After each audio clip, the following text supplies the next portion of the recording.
예수께서 와서 보시니 나사로가 무덤에 있은 지 이미 나흘이라. 베다니는 예루살렘에서 가깝기가 한 오리쯤 되매 많은 유대인이 마르다와 마리아에게 그 오라비의 일로 위문하러 왔더니 마르다는 예수께서 오신다는 말을 듣고 곧 나가 맞이하되 마리아는 집에 앉았더라. 마르다가 예수께 여짜오되 주께서 여기 계셨더라면 내 오라버니가 죽지 아니하였겠나이다. 그러나 나는 이제라도 주께서 무엇이든지 하나님께 구하시는 것을 하나님이 주실 줄을 아나이다. 예수께서 이르시되 내 오라비가 다시 살아나리라. 마르다가 이르되 마지막 날 부활 때에는 다시 살아날 줄을 내가 아나이다. 예수께서 이르시되 나는 부활이요 생명이니 나를 믿는 자는 죽어도 살겠고 무릇 살아서 나를 믿는 자는 영원히 죽지 아니하리니 이것을 내가 믿느냐. 이르되 주여 그러하외다. 주는 그리스도시요 세상에 오시는 하나님의 아들이신 줄 내가 믿나이다. 자, 오늘은 부활절입니다. 예수님께서 우리의 죄를 위해서 십자가에서 죽으시고 부활하셔서 사망의 권세를 이기신 놀라운 날이에요. 세상은요, 제가 지난주에도 말씀드린 것처럼 죽음이라고 하는 진리를 따라요. 사망하고 생명이 부딪히면요, 지금까지는 항상 사망이 이겨왔습니다. 반드시 생명이 사망 앞에 무릎을 꿇고 패배하게 되는 것이 세상의 이치였습니다. 그런데 생명이 사망을 이긴 최초의 날이 바로 예수님께서 부활하신 날이에요. 그리고 우리가 부활하신 예수님을 믿으면 우리 모두는 예수님, 부활하신 예수님을 따라서 천국에 들어가셔서 지금 좌정하시는 예수님 앞에 우리가 살아가게 되고 영원한 생명을 누리게 됩니다. 우리가 부활이라고 하면요, 세상 사람들은 이렇게 얘기합니다. 세상에 부활이라는 게 어디 있냐고. 다 교회가 마음 약한 사람들 이용해 먹으려고, 안심시켜서, 그래서 돈 벌려고, 그래서 부활이라는 것 자꾸 강조하는 것 아니냐고. 근데 사실은 죽으면 끝나는 것 아니냐고. 그렇게 주장하는 세상 사람들의 이야기를 우리가 종종 닮아갈 때가 있습니다. 그럴 때 꼭 기억하고 여러분들 들으셔야 되는, 아니 믿으셔야 되는 말씀이 있어요. 그 말씀을 우리가 요한복음 5장 27절, 28절과 29절의 말씀인데 우리가 다 함께 읽어볼 수 있길 바랍니다. 읽습니다. 이를 놀랍게 여기지 말라. 무덤 속에 있는 자가 다 그의 음성을 들을 때가 오나니 선한 일을 행한 자는 생명의 부활로, 악한 일을 행한 자는 심판의 부활로 나오리라. 아멘. 여기서 놀랍게 여기다 라고 하는 단어는요, 헬라어로 나우마조라고 하는 단어예요. 매우 놀랍다, 경이스럽다 라는 뜻입니다. 그런데 잘 보시면요, 놀랍기는 하는데 안 믿어요. 그러니까 놀랍기는 한데 사람들이 죽었다가 다시 부활한다는 건 정말 놀라운 얘기인데, 그런데 사람들은 안 믿어요. 안 믿으니까 그저 부활이란 교회에서나 하는 얘기다라고 사람들은 생각합니다. 그래서 그냥 세상은 죽음이라고 하는 진리 속에서 살아간다는 거예요. 그런데 참 진리이신 예수님께서 우리에게 알려주시는 부활에 대한 진리, 정말 이 세상에 분명히 일어날 일은 무엇입니까? 오늘 여기 나오는 말씀처럼 모든 죽은 사람들이 다 부활을 한대요. 예수 믿은 사람뿐만이 아니라 예수 믿지 않은 사람도 나중에 부활을 한다는 거예요. 하나님께서는 사람 만드실 때요, 육신과 영혼으로 만드셨습니다. 그래서 영혼이 있기 때문에 영이신 하나님을 인식하면서 깨달으면서 살 수가 있어요. 그런데 사람이 죄를 지었습니다. 첫사람의 이름이 무엇입니까? 아담이에요, 아담. 여러분, 아담이라는 이름의 뜻이 뭔지 아세요? 흙이에요. 하나님께서 흙으로 사람을 빚으시고, 그리고 아담이라고 하는, 너의 본래는 흙이었다라고 하는 그런 의미로 이 아담이라고 이름을 붙여주셨습니다. 그리고 아담이라고 하는 그 이름은 그저 흙이란 뜻이 아니라 하나님께서 생명을, 영혼을 주셨기 때문에 그래서 하나님을 잘 경배하고 하나님께서 이 땅을 창조하신 것을 잘 관리하도록, 그냥 단순히 관리자가 아니라, 관리원이 아니라 이 땅을 다스리는 왕으로서, 하나님의 대리 통치자로서 삼아주셨어요. 이 세상을 잘 다스리고 관리하는 복을 하나님께서 주셨습니다. 그러니까 하나님께서 아담에게 복 주셨다는 것은요, 그 흙인 아담에서 자라나는 모든 것들이 다 복될 수 있도록, 다 복받는 열매를 받을 수 있도록 하나님께서는 그렇게 아담을 흙으로 창조하셨고 세상을 관리하고 또한 세상을 다스리도록 은혜를 베풀어 주셨습니다. 그런데 아담이 뭐 했어요? 죄를 지었습니다. 범죄했어요. 다시 말하면 아담이 흙이잖아요. 토양이잖아요. 근데 그게 다 오염이 됐습니다. 흙이 오염이 되니까요, 가시덤불과 엉겅퀴가 돋아났습니다. 그리고 땅을 계속해서 오염시키면서 그 땅에서 자라나는 모든 것들이 다 오염되어서 태어나고 오염되어서 죽게 돼요.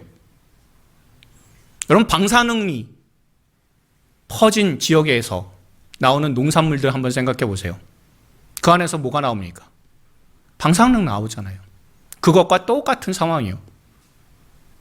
사람이 죄를 지었다라는 것은요, 한 사람이 죄를 지은 게 아니라 아담이 이 세상의 모든 것들의 대표자인데 죄를 딱 짓고 나니까 원자폭탄 터진 거하고 똑같은 거예요. 원자력 발전소 하나가 큰 게 터졌습니다. 그래서 온 지구가 다 죄로 오염이 됐어요. 그래서 아담의 죄로 인해서 세상에서 계속해서 이후에, 아담 이후에 태어나는 모든 사람들뿐만이 아니라 동물과 식물들마저도 모두가 다 죄에 오염되어서 세상은 죄로 완전히 물들게 되었습니다.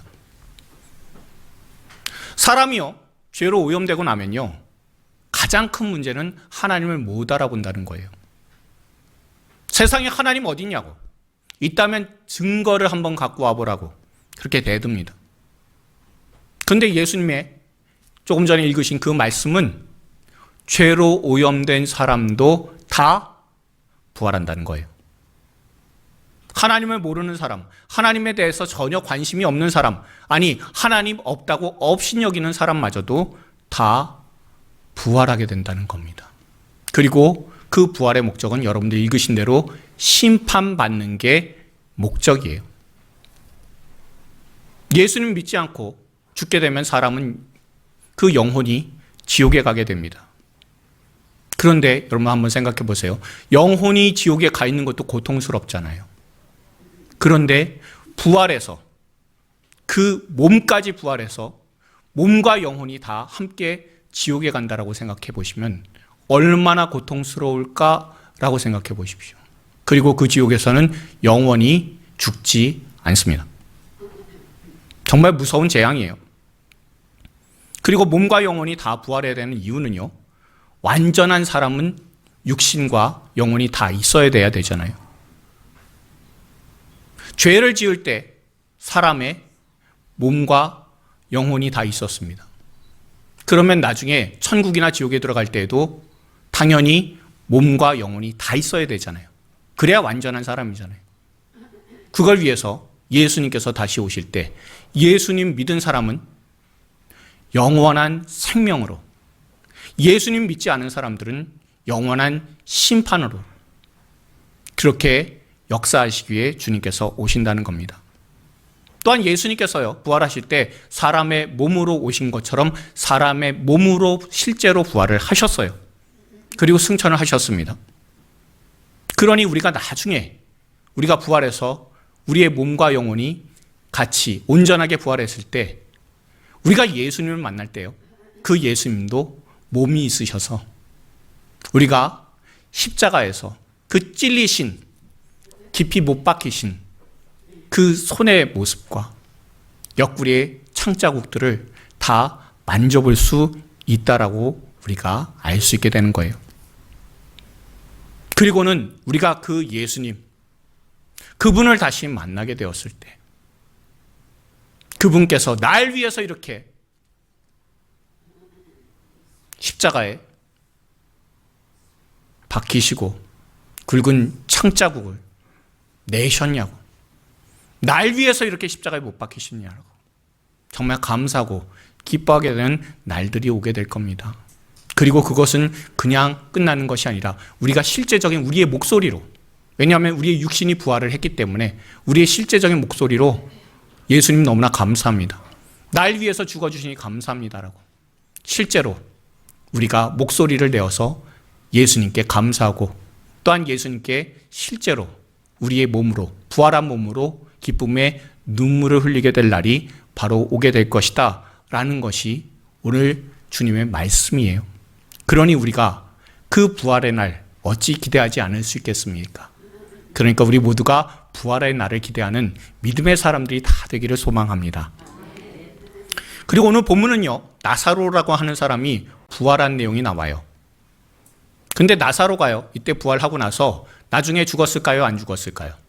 예, 죽었어요. 그러니까 정확히 말하면 사실은 부활이라기보다는 소생이에요. 그렇죠? 예, 소생이에요, 소생. 그러나 나중에 예수님께서 다시 오시는 날 나사로가 부활하게 될 것을, 완전한 부활하게 될 것을 우리는 믿어요. 진정한 부활이 일어나는 날은요, 조금 전에 말씀드린 것처럼 예수님께서 이 땅에 다시 오시는 날이에요. 예수님께서 부활하시고 승천하셨어요. 하늘 보좌에 앉으셨습니다. 그러나 그 예수님께서 다시 오시는 날, 이 땅에 재림하시게 되는 날, 그날이 바로 우리 모두가 부활하는 날이에요. 그러니 부활의 모습이 어떤 모습이 될지 이 나사로의 이야기를 통해서 우리가 알 수 있게 된다는 거예요. 그리고 잘 보시면요, 예수님께서 그냥 죽은 나사로에게 오셔서 살리신 것이 이 이야기의 전부가 아니에요. 그냥 오셔서 나사로야 일어나라 라고 하면 끝나는 건데 그 중간에 이야기들이 좀 있어요. 그러니 우리가 부활에 대해서 믿는 사람으로 어떤 태도를, 어떤 생각을 가져야 하느냐라는 것을 이 말씀이 우리에게 잘 알려주고 있습니다. 17절 보시면요, 아마도 예수님께서 계신 곳에서부터 베다니 나사로의 집까지 오는데 시간이 어느 정도 지체되었다는 것을 알 수 있어요. 나사로가 죽은 지 얼마나 되었습니까? 나흘 됐어요. 그런데 이 나흘이라는 단어보다 더 심각하게 지금 현재 상황을 알려준 단어가 뭐냐면 나흘 앞에 있는 이미라고 하는 단어예요. 이 이미라고 하는 단어는요, 나흘이라 라는 말을 꾸며주는 말입니다.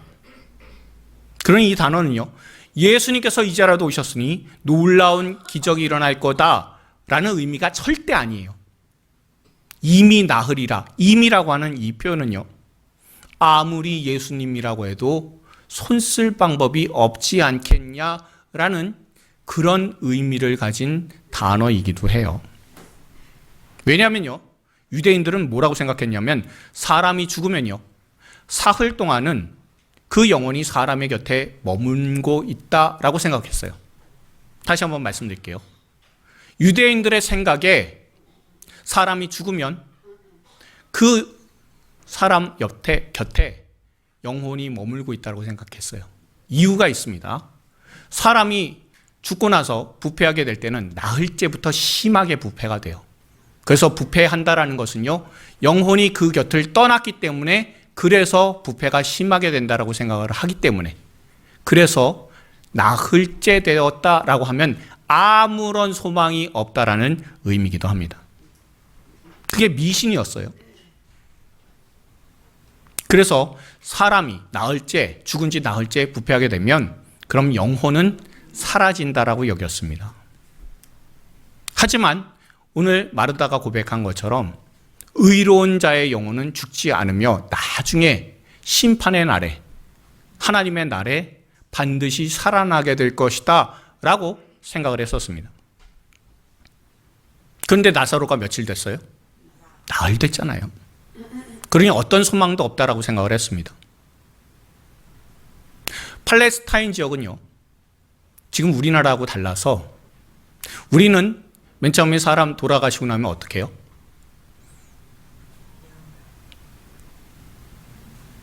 다 안 죽어보셔서 모르시죠? 저도 하는 것만 봐서, 저도 안 죽어봐서 잘 모르는데, 그런데 아는 것은 우리가 입관도 하고 발인도 하고 하관도 하잖아요. 그렇죠? 자, 그러면 입관하고 나서 그 다음날 보통 발인을 하게 되고, 그렇게 하면 보통 한 3일장 하잖아요.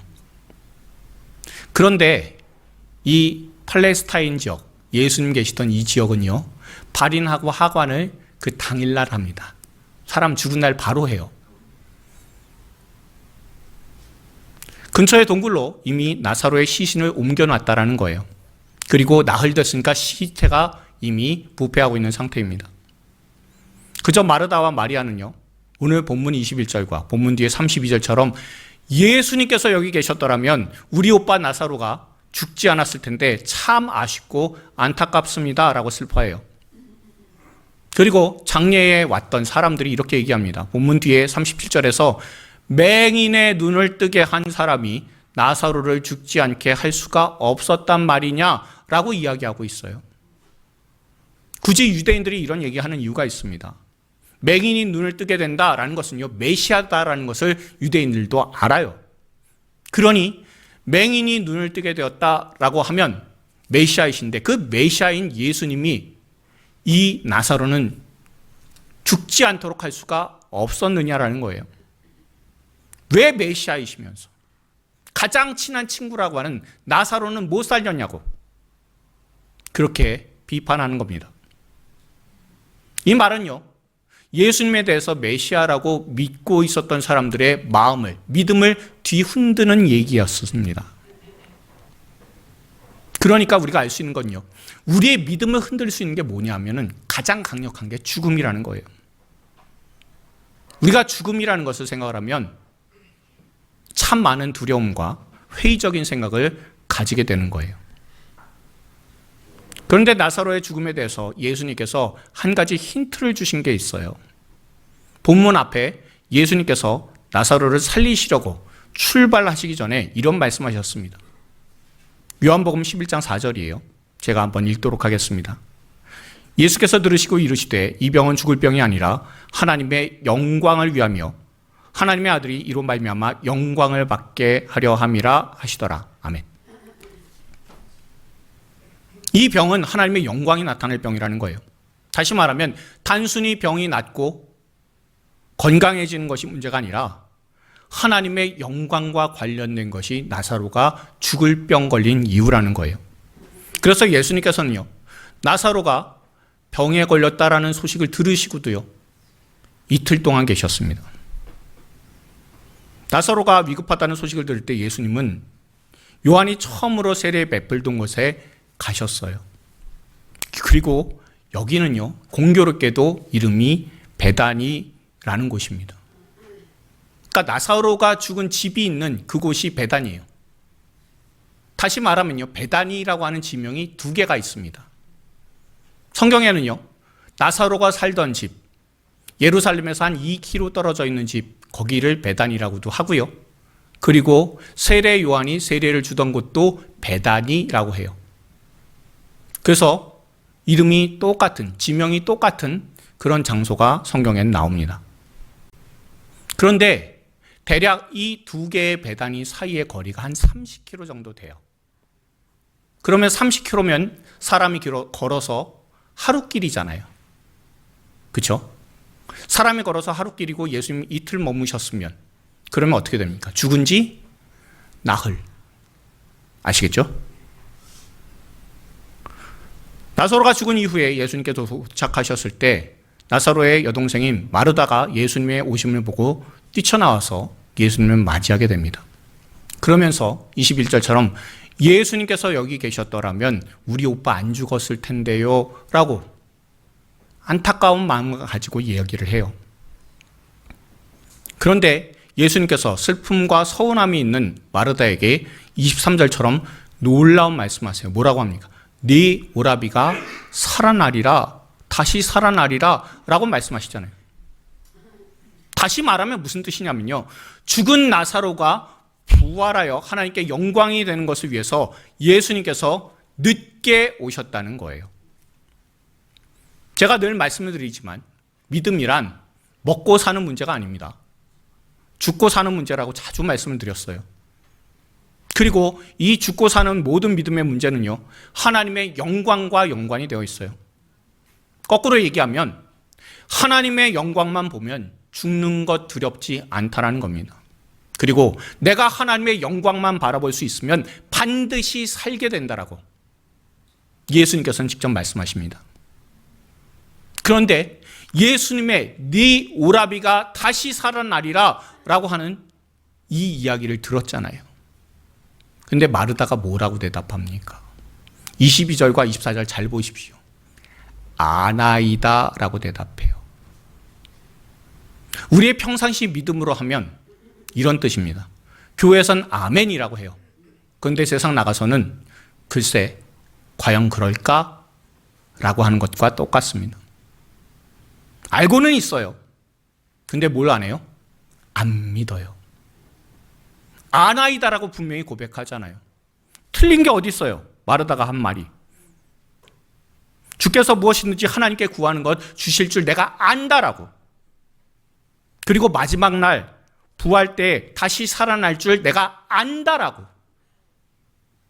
안다라고는 얘기하잖아요. 논리적으로는 이해하고 있어요. 근데 뭐가 없어요? 믿음이 없어요. 그래서 예수님께서 뭐라고 말씀하십니까? 우리가 25절, 26절을 다시 한번 크게 읽어보도록 하겠습니다. 예수께서 이르시되 나는 부활이요 생명이니 나를 믿는 자는 죽어도 살겠고 무릇 살아서 나를 믿는 자는 영원히 죽지 아니하리니 이것을 네가 믿느냐? 아멘. 예수님께서 뭐라고 말씀하시는 겁니까? 부활에 대해서 상식으로 알지 말고 믿으라고. 부활은 반드시 믿어야만 이루어지는 하나님의 놀라운 역사라고. 그 부활에 대한 믿음의 고백이 우리의 죽은 심령과 우리의 죽은 시선과 우리의 죽은 생각을 죽음에서 일으켜 주신다고 분명히 알려주고 있습니다. 그리고 마침내 마르다가 믿나이다라고 한 그 고백 가운데 예수님께서 나사로를 살리신 그 놀라운 역사가 나타나게 됩니다.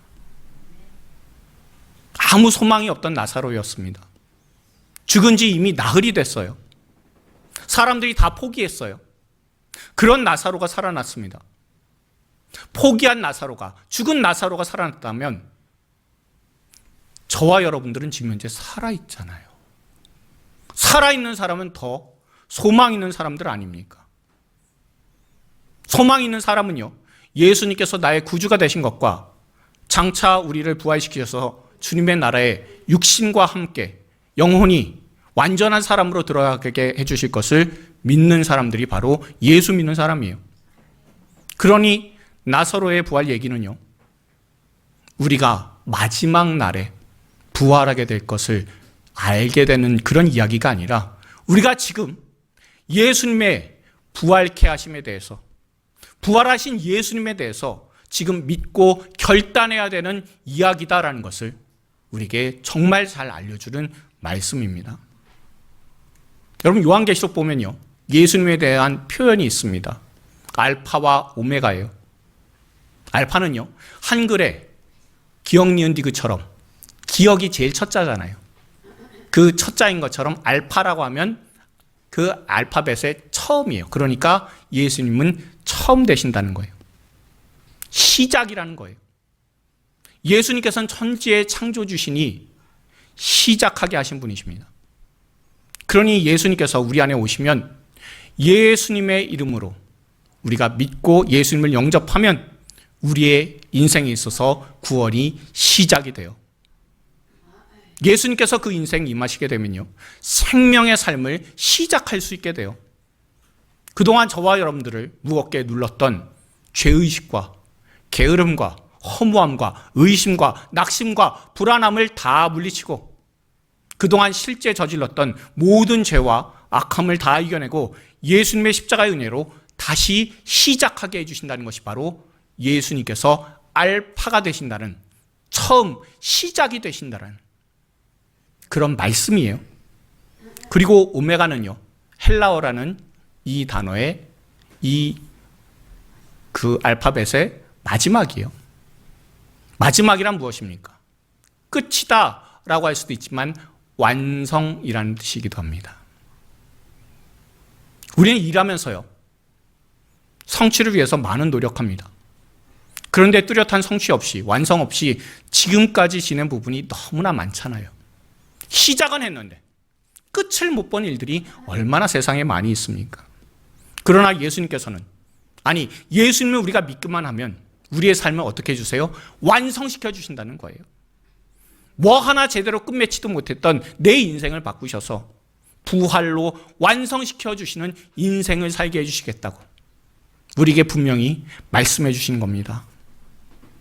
그러니 죄인 되었던 우리, 저와 여러분을 십자가의 믿음을 통해서 우리가 시작할 수 있도록 해주셨고, 장차 부활로 완성시켜 주실 주님을 의지할 수 있길 바랍니다. 부활의 예수님을 의지한다는 것은요, 마르다가 계속해서 아나이다 라고 하는 것, 아는 것에서 그치면 안 돼요. 나중에 믿나이다 라고 고백한 것처럼 부활의 능력을 가지신 예수님을 끝까지 믿어야 돼요. 믿나이다라는 고백에서 나사로가 다시 살아났음을 여러분들 기억하실 수 있길 바랍니다. 이 땅의 죽음만 바라보면서 살아갔었던 내 시선을 예수님, 부활하신 예수님을 바라보는 게 바로 부활입니다. 내 마음이 늘 죽을 마음, 병든 마음, 우울하고 외로운 그 곁을 내줬었던 그 부정적인 마음을 부활하신 주님을 의지하는 게 바로 부활하신 주님을 바라보는 거예요.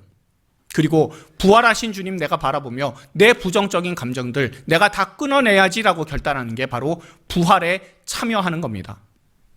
또한 늘 생각에 다른 사람들 것과 비교하고 그것을 통해서 다른 사람들 것 다 뺏고 싶어 하던 그 계획과 그 생각에서 그 마음을 돌이켜 예수님을 따라 생명을 따르는 일, 생명 살리는 일에 내가 결단하고 그 일에 참여하겠다고 하는 것, 내가 작은 일에도 작은 힘을 보태겠다고 하는 것이 바로 부활이에요. 내가 늘 입을 악한 것을 먹고 다른 사람 욕하고 비난하는 곳에 사용하다가 복음을 전하고 생명이신 예수님을 전하는 일에 내 입을 사용하는 것이 바로 부활이에요. 남이 힘들어하고 어려워하면 세상 사람들처럼 방치하거나 조롱하면서 너 그따위로 살았으니까 지금 삶이 그 모양 그 꼴이지 라고 그렇게 비난하는 것이 아니라 손과 발로써 도와주고 살리는 일에 애를 쓰는 것, 그것이 바로 부활입니다. 생명을 생명답게 누리도록 도와주는 그것이 부활임을 여러분들 꼭 기억하십시오. 저와 여러분은 부활하신 그 주님께서 살려주신 그 한 사람이에요. 주님께서 살려주신 그 한 사람이자 장차 부활하신 예수님께서 부활로 완성시켜 주실 그 한 사람임을 꼭 기억하실 수 있길 바랍니다. 그래서 그 부활한 사람의 가치는요, 예수님의 부활에 동참해서 장차 이 땅에 일어날 부활의 힘으로 오늘을 살아가게 될 때 그때 부활한 사람, 부활할 사람의 그 가치가 있다는 것을 꼭 기억하십시오. 그래서 우리 모두가 예수님 부활하셨어라고 머리로만 아는 것이 아니라 마음으로 믿고 입으로 시인함으로 예수님께서 나를 위해서 십자가에서 달리셔서 죽으셨고 그것을 믿는 믿음으로 내가 믿음의 삶을 시작하게 하셨으며 그 부활하신 주님께서 나의 삶을 부활로 완성시켜 주실 것이다라는 그 믿음을 가지고 끝까지 그 부활하신 주님을 믿고 우리의 삶을 주님께 드려서 부활하신 주님과 항상 동행하며 우리의 삶을, 우리의 입술을, 우리의 손과 발을, 우리의 생각을, 우리의 마음을 부활하신 주님과 항상 동행할 수 있는 하나님의 백성들이 다 되어 이 땅에 부활의 소망을 심는 사람들, 주님께서 살리신 그 한 사람으로서의 삶을 사는 저와 여러분들이 다 되기를 주님의 이름으로 축원드립니다. 우리 주변의 분들에게 이렇게 권면해 주십시오. 부활하신 주님이 찾으시는 그 한 사람이 됩시다. 한 번 더요. 부활하신 예수님 안에 생명이 있습니다. 마지막으로 한 번만 더 하겠습니다. 현재 부활에 참여하는 축복의 사람 되세요.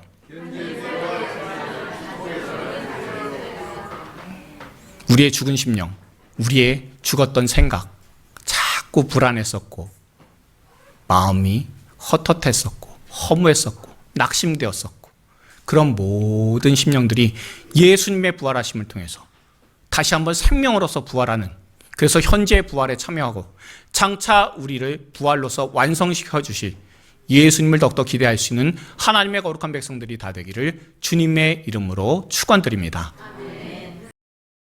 아멘.